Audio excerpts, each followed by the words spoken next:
உடல் தூங்கும்போது இந்த நான் இருக்கிறேன்.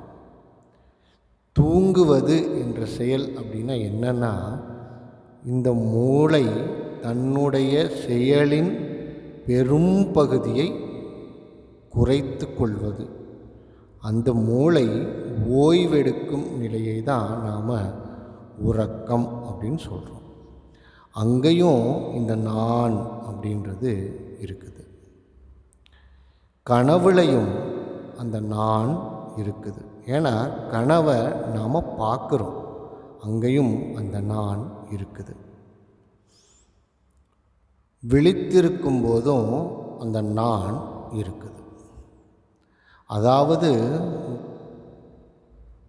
இந்த 3 நிலைகளிலும் அந்த நான் அப்படின்றது நமக்கு இருக்குது. அப்போது அந்த நான் அப்படின்றது என்ன? அங்கே தான் சத் சித் ஆனந்தம் அப்படின்ற ஒரு வார்த்தை குறிப்பிடப்பட வேண்டியிருக்குது.